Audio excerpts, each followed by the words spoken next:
I'm going to show you today how to do a home glucometer testing.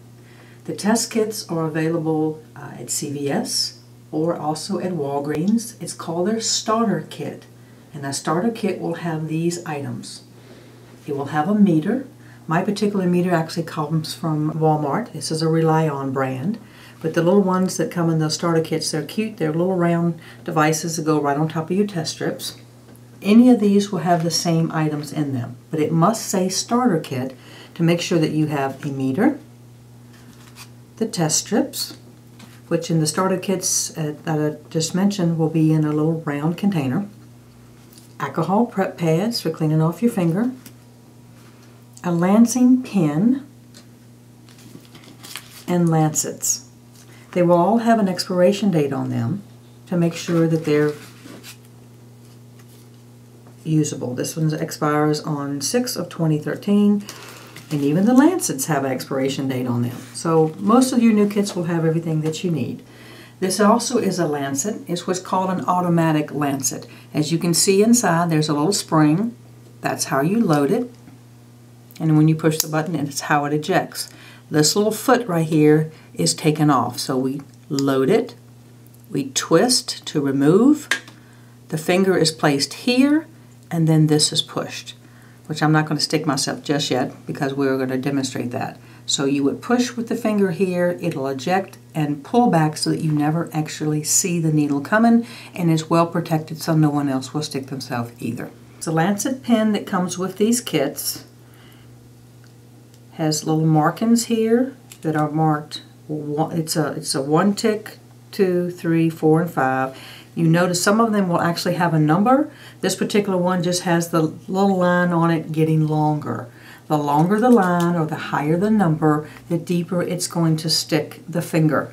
To make sure you get a free-flowing drop, you may want to start with a 4 or a 5 to see how well the drop will go, because if your fingers are cold, then you're not going to bleed very well. So you might want to wash your fingers real good with warm water. You may also want to shake the fingers down to get blood flow into the end of the finger. Sometimes you can also plump up the finger as well to get a good reading. So what we're going to do is we're going to load the lancet. I'm going to set it to a 4. I'm going to pull this off. Here is the sterile lancet, still sealed. We're going to place it inside here, and when you push it in, it also is going to lock the spring in. That's what cocks it to make it actually eject. So push it in. Now we're going to twist off the cap. The needle is now exposed, so be careful not to stick yourself until you're ready. Place this back on. It only goes one way. When that button is pushed, it's going to eject. So let's get ready now to get a glucose. Here's our alcohol prep pad. Here are my reading sticks. And in these kits that I was telling you over the counter, they're going to come in a little bitty container. You won't have to open individual packages like I'm doing here. I'm going to get 2 ready because I need my values to check within 10 of each other to make sure I have a good sample and I didn't over dilute it. So let's first turn the machine on. There's 2 ends to this stick. One is the end that the blood goes in. The other is the end that looks like a little computer chip that actually turns the machine on. The machine is not on until you put that in. When you push it in, the machine turns on. And a little drop of blood will appear. That tells you it's ready for your sample. Now quickly at this point, we want to alcohol off the finger. I'm going to use this finger. Just alcohol off. It dries very quickly. I'm going to take the lancing pin that's set on a 5. I'm going to go to the side of the finger so it hurts less. I'm going to push the button. It's going to eject, and a tiny drop of blood should appear very easily. Very gently, you can help encourage a little bit more if you need to, but not much more than that drop will be what we need for our sample. The new meters use very little blood.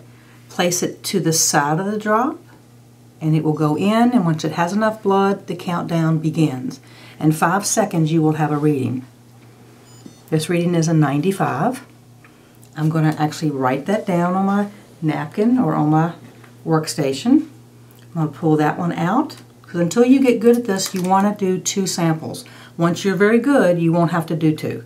But as your first time, let's make sure you've got a good sample, and you're going to put and do 2 to make sure they check within 10 of each other.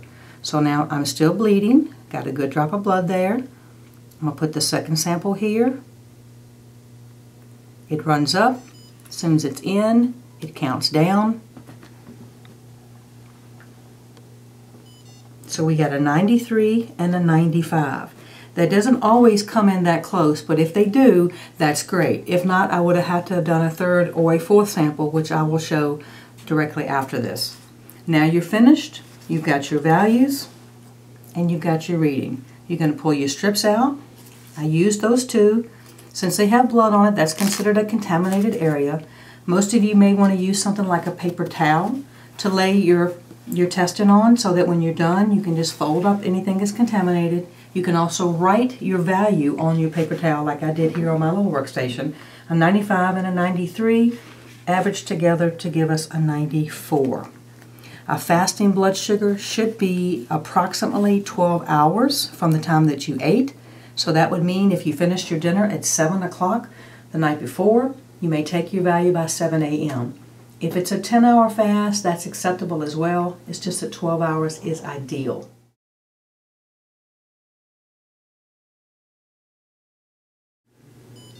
So we have an 89 and a 106. Those 2 do not check. So now I need to do a 3rd one. Same thing, I'm still bleeding. Gentle pressure to get a good drop of blood. And now we'll put it here again.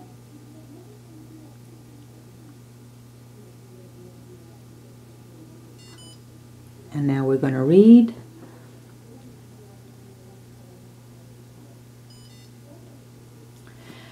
Okay, we're not doing so good with quality control today.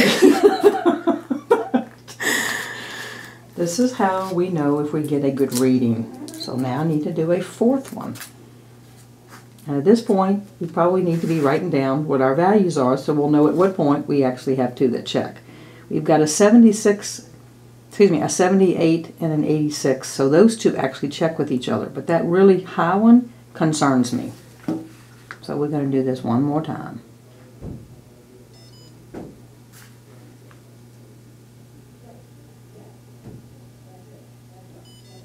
Now we have a 98. The reproducibility on these little machines is not as accurate as one that you would go to a laboratory to get, but if you can get your readings to check within 10 of each other, you can average the 2 of those together. And if you're doing a reading for me, for testing that we're doing, would be a really good idea.